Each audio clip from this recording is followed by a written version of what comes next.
اللہ نے تمہیں پیسے دیے ہیں, نئی گاڑی تم نے خریدی ہے, چھوٹے بچے کا جوتا کیوں باندھ دیا آگے تم نے؟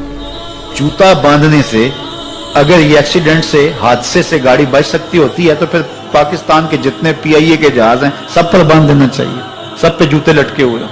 عجیب تم نے فلسفہ تراشا. کسی نے جو ہے وہ کالی رنگ کی پٹی باندھ دی نیچے, جس سے اس کو نظر نہیں لگے گی. گھوڑے کے پاؤں کے نیچے جو کھری لگی ہوئی ہوتی ہے, کچھ لوگوں نے اپنے گھروں میں وہ باندھی ہوئی ہوتی ہے کہ اس سے ہمارے گھر کے اندر کوئی مصیبت نہیں آئے گی, کوئی تکلیف نہیں آئے گی. کسی نے ہنڈیا اپنے گھر کے اوپر الٹی رکھی ہوئی ہوتی ہے, یہ ہنڈیا بچا لے گی. اور میاں ہنڈیا کیا بچائے گی تجھے؟ اللہ کے قہر سے کچھ نہیں بچا سکتا. جب تمہارے اوپر کوئی مصیبت نازل ہونی ہے تو کچھ نہیں بچا سکتا. اگر بچنا چاہتے ہو تو پھر اللہ سے استغفار کرو, اللہ تعالیٰ کی تسبیح کرو, اللہ کی تحلیل کرو, میرے حضور پہ درود پڑھو, پھر دیکھنا کہ مصیبتیں ٹلتی ہیں یا نہیں ٹلتی. تو یہ خام خواہ کے رکیے, اور یہ عامل لوگ جو ہیں ان کا تو کام ہی یہی ہے. ان کا کام چلتا ہے لوگ ذوف الاعتقادی میں مبتلا رہے ہیں, اور یہ کہہ دیتے ہیں کہ آپ کے خاندان میں ایک منحوس عورت ہے, یہ اس کا کیا ہوا ہے, تو کوئی نہ کوئی منحوس تو پہلے ہی انہوں نے طے کر رکھی ہوتی ہے, فوراً ذہن وہاں جا کلک ہو جاتا ہے. اس کا نون سے نام شروع ہوتا ہے, اس کا کاف سے نام شروع ہوتا ہے, اس کا جیم سے نام شروع ہوتا ہے, تو پورے خاندان میں کسی کا نام کاف, نون یا جیم سے تو شروع ہوتا ہی ہوگا, یا دوستوں میں, تو فوراً ذہن جو ہے ادھر منتقل ہو گیا. اب یہ بابا جی نے بتا دیا ہے, ہاں ہاں ہاں اس نے یہ بات کی تھی, کچھ باتیں یاد آنے لگی. اس کاف سے شروع ہونے والے نام کے ساتھ نفرت پیدا ہو گئی. اس بابے نے نفرت کا کاروبار کیا. اس نے تو 100 روپے 200 روپے لے لیے, لیکن دو انسانوں کے اندر نفرت ڈال دی. اس کا گریبان کل قیامت کے دن پکڑا جائے گا. ان ملنگوں کے پاس, ان ذوف الاعتقادی کو پھیلانے والوں کے پاس کبھی نہ جاؤ.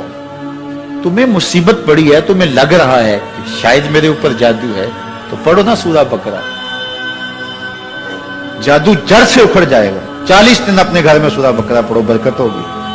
کہتے ہیں مولوی صاحب 40 دن تو نہیں پڑھی جا سکتی, 2.5 پارے, ہمیں کوئی تعویذ ہی کرتے ہیں. ہم شارٹ کٹ چاہتے ہیں نا, روزانہ صبح 2.5 پارے سورہ بقرہ پڑھے, یہ تو ہم سے نہیں پڑھی جائے گی. تو آپ کوئی تعویذ ہی لکھ دیں. کاروبار میں برکت نہیں, میں کہتا ہوں پڑھو نا سورہ واقعہ, 3 رکوع ہیں, برکت ہوگی. ہم کہتے ہیں ہمیں تعویذ ملنا چاہیے, بس وہ ہم گلے میں رکھ دیں, بٹوے میں رکھ لیں, پرس میں رکھ لیں, اور ہمارا کام ہو جائے, ہمیں کچھ بھی نہ پڑھنا پڑے, ہمیں وضو تک نہ کرنا پڑے, نماز نہ پڑھنی پڑے, اور برکت ہو جائے. ایسے برکت تو نہیں آتی. اس لیے چھوڑو ان کی جان, آؤ قرآن مجید پہ آؤ, آؤ سجدوں پہ آؤ, آؤ دعاؤں پہ آؤ. سحری کے وقت اس کی رحمتیں آواز دے رہی ہوتی ہیں, حل من مسترزقن, ہے کوئی رزق مانگنے والا, اور تم اس وقت سوئے ہوئے ہو, سارے دن ٹھوکریں کھاتے ہو. آؤ نا اس وقت جھولی پھیلا کے, ہاتھ پھیلا کے کہو مالک تو جھولیاں بھر دے. تو پھر دیکھنا, میرا بیٹا سالم مشرکین کی قید میں ہے اور میں فاقوں کی حالت میں ہوں. تو فرمایا آل محمد کے پاس ایک سیر جو ہیں, بس اس کے علاوہ ہمارے پاس بھی کھانے کے لیے دنیاوی اسباب نہیں ہیں. کہا صبر کرو اور اللہ سے ڈرو, اور لا حول ولا قوت الا باللہ کثرت کے ساتھ پڑھو. یہ ایسا وظیفہ ہے, ایک حدیث پاک میں آتا ہے کہ یہ 99 بیماریوں کا علاج ہے. اس میں سب سے کم درجے کی بیماری ہم اور غم ہے. یہ دکھوں کا مداوع ہے, مشکلات کا علاج ہے, اور یہ وظیفہ میرے حضور نے بتایا. حضرت ابو ذر غفاری رضی اللہ تعالیٰ عنہ کو حضور نے 5 چیزیں بتائی تھی. ان میں سے 5ویں چیز یہ تھی کہ ابو ذر کثرت کے ساتھ لا حول ولا قوت الا باللہ پڑھا کرو. فرمایا عرش الہی کے نیچے ایک خاص خزانہ ہے, یہ وظیفہ وہاں سے آیا ہے. یہ زندگی میں معمول بنا لو, جب پھنس جاؤ, مشکلات میں آ جاؤ, تو لا حول ولا قوت الا باللہ پڑھو, اللہ راستے کھولے گا. تو حضور نے 3 چیزیں فرمائی, اللہ سے ڈرو, صبر کرو, اور کثرت کے ساتھ لا حول ولا قوت الا باللہ پڑھو. وہ فرماتے ہیں کہ میں یہ عمل شروع کیا, ابھی گھر میں بیٹھا ہی تھا کہ دروازے پہ دستک ہوئی, تو میں اٹھا کہ دروازہ کھولوں دیکھوں کہ کون ہے. تو دروازہ کھولا, دیکھا میرا بیٹا کھڑا ہے اور اس کے پیچھے 100 اونٹ کھڑے ہیں. تو میں نے کہا کہ تم اور یہ اونٹ؟ کہا مجھے موقع لگ گیا, میں ان کی قید سے بھاگ آیا. وَيَرْزُقْهُ مِنْ حَيْثُ لَا يَحْتَسِبُ, وہ تمہیں وہاں سے رزق دے گا جہاں سے تمہیں گمان بھی نہیں. اس کے ہو کے تو دیکھو. اللہ اکبر. اللہ کے ہو جاؤ تو پھر وہ تمہاری ضرورتوں کا کفیل ہو جائے. فرمایا حضرت عبداللہ ابن مسعود رضی اللہ تعالیٰ عنہ نے کہ کسی شخص کو فقر و فاقہ آ جائے تو وہ لوگوں کو بتائے کہ میں آج کل بڑے مشکل حالات میں ہوں, ہر وقت لوگوں کو بتاتا رہے تو اس کی مشکل بڑھے گی, اس کی مشکلیں آسان نہیں ہوں گی اس طرح. اور اگر وہ اپنی اس مشکل کو کسی سے شیئر نہ کرے بلکہ مصلی بچھا کے اپنے رب سے کہے کہ مالک فقر و فاقہ آ گیا ہے اور اس کا علاج تیرے پاس ہے, اس مرض کا مداوع تیرے پاس ہے.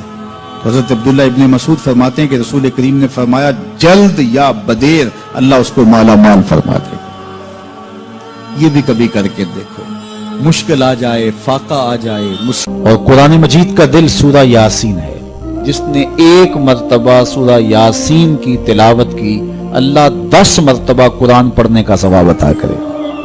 اور کتنا بڑا اجر ہے. آپ ایک سال میں بھی شاید 10 قرآن مجید نہ ختم کر سکیں اور سورہ یاسین پڑھیں تو 10 مرتبہ قرآن مجید پڑھنے کا ثواب نصیب ہوگا. تو اپنی صبح کا آغاز سورہ یاسین سے کیا کریں, نماز فجر کے بعد اشراق تک سورہ یاسین پڑھ لیا کریں. سورہ یاسین اگر آپ پڑھ کے اپنے دن کا آغاز کرتے ہیں آپ کا سارا دن خیر سے گزرے گا. اس دن اگر کاروبار کریں گے تو برکت ہوگی, اس دن بہت ساری بیماریوں سے, آفات و بلیات ارضیہ اور سماویہ سے بچے رہیں گے, لوگوں کے شر سے, حادثات سے محفوظ رہیں گے. میرے حضور نے ارشاد فرمایا قرآن مجید میں ایک سورت ہے جس کی 30 آیات ہیں, اگر کوئی شخص اس کی تلاوت کرتا ہے تو وہ سورت پڑھنے والے کی شفاعت کرتی ہے اور اتنی بار شفاعت کرتی ہے کہ اس کو بخشوا کے چھوڑتی ہے. وہ سورت کون سی ہے؟ وَهِيَ تَبَارَكَ الَّذِي بِيَدِهِ الْمُلْكُ. یہ سورۃ الملک ہے, 30 آیتیں ہیں. جو شخص اس کی تلاوت کرے یہ اتنی بار سفارش اللہ کی بارگاہ میں کرتی ہے کہ اپنے پڑھنے والے کو بخشوا کے چھوڑتی ہے. تو اپنے دن کا آغاز سورہ یاسین سے کریں اور اپنی شب کا آغاز سورہ ملک سے کریں. سونے سے پہلے سورہ ملک کی تلاوت ضرور کر لیں, تو انشاءاللہ اس سے رات برکت سے گزرے گی. جس نے ایک دن میں 100 مرتبہ سبحان اللہ و بحمدہ پڑھا, کتنی مرتبہ؟ 100 مرتبہ. کیا پڑھا؟ سبحان اللہ و بحمدہ. فرمایا کہ اس کے گناہ سمندر کی جھاگ کے برابر بھی ہوں تو اللہ معاف فرما دے گا.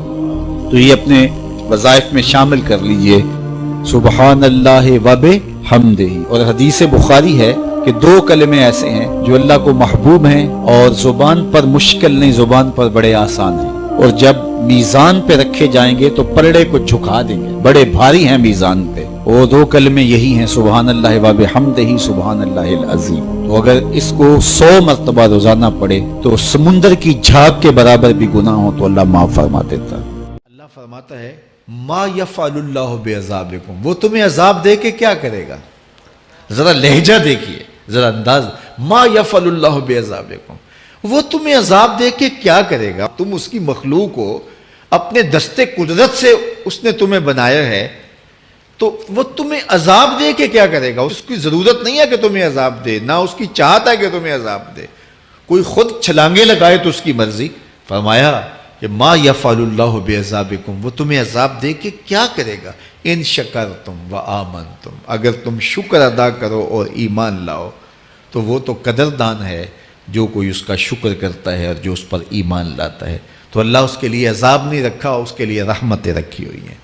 تمہیں دستے قدرت سے بنایا ہے اور وہ تمہیں خوش دیکھنا چاہتا ہے, تمہیں خوشحال دیکھنا چاہتا ہے, تمہیں سرشار دیکھنا چاہتا ہے, تمہیں نہال دیکھنا چاہتا ہے, تمہاری زندگی کو خوشگوار دیکھنا چاہتا ہے.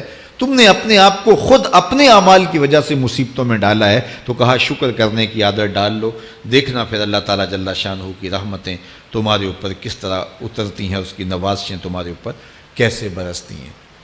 توکل اگر ہم سیکھ جائیں تو توکل ایک ایسی دولت ہے کہ جو خوشحال زندگی کی ضمانت بنتی. جب ہم اللہ پر توکل نہیں کرتے اور ہم سمجھتے ہیں یہ سب کچھ ہماری محنت کا نتیجہ ہی ہوگا, اور نتیجہ جب نہیں آتا تو پھر ہم بے چین مضطرب ہو جاتے ہیں.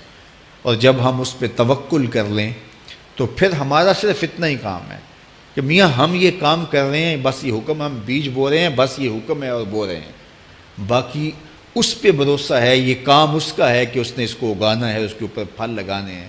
تو جب اس پہ توکل ہو جائے تو بندہ سوکھا رہتا ہے، ورنہ بندہ مشکل میں مبتلا ہو جاتا ہے۔ بسا اوقات ایسا ہوتا ہے کہ بندہ ایک منصوبہ تیار کرتا ہے، اس کا عملی نتیجہ اس کو سامنے نظر آ رہا ہوتا ہے، لیکن نتیجہ بالکل الٹ جاتا ہے۔